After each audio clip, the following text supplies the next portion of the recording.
নবীজির পছন্দকে কি যদি কেউ বলে এটা আমার পছন্দ না, এই এই এই অকেয়াটা, এই হাদিসটা, এই কিতাবে এই কথাটা পাওয়ার পরে আমি বাজারে গেলে লাউ কিনলে খুব সাবধানে কিনি, কেনার পরে আমি আর এটা ঝুলাইয়া নেই না, আমি কাঁধে করে লাউটা নিয়ে যাই, কারণ রসুলের পছন্দের জিনিস।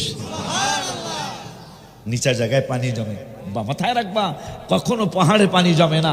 নিজেকে যত ছোট বানানো যাবে আল্লাহ তোমাকে তত বড় বানাবে। আমি আমার আপন মামা তো সম্বন্ধী বাজার থেকে আমি একটা লাউ কিনে, ও না মাহফিল থেকে কে জানে আমার একটা লাউ দিছে, তাই লাউটা আমি বলে আমার মুর্শিদ কেবলার, মগবাজার হুজুর কেবলা আমার মুর্শিদ কেবলা, আমার মুর্শিদ কেবলার এই লাউটা খাওয়াবো। তাই আমি লাউটা কান্দে কইরা হুরবাড়ির এলাকা লাউটা কান্দে করে যাইতেছি। আমার মামা তো সম্বন্ধীর নাম হলো শহীদুল্লাহ। কয় আমার তুমি কুড়ি, কয় আমার ওনার ছোট বোনের জামাই আমি।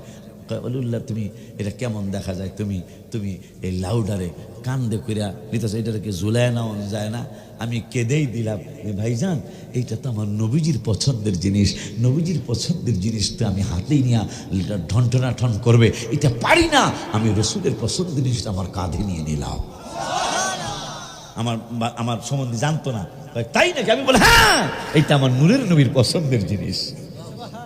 বাগান গায়ে বোয়াল মাছ, আমি বোয়াল মাছ কালকেই কিনবো ইনশাল্লাহ, যা করে খোদা। হ্যাঁ ইনশাল্লাহ, এক কিলো ওয়াদার মতো দিয়া লাইলাম।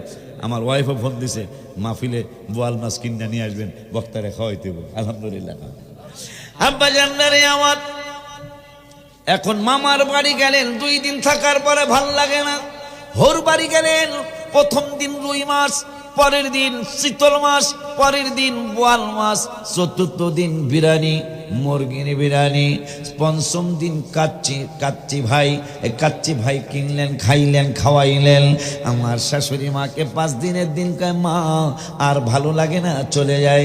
আমার আল্লাহকে আমি জানলা যে ঘোষণা করলাম, যারা ইমানদার, ইমানের পরে যারা আমলি হয়ে যাবে, কানাত লাহুম জান্নাতুল ফিরদাউসি নুজুলা, আমার জান্নাতুল ফিরদাউস তোমাদেরকে স্বাগতম জানানোর জন্য অপেক্ষায় রয়েছে।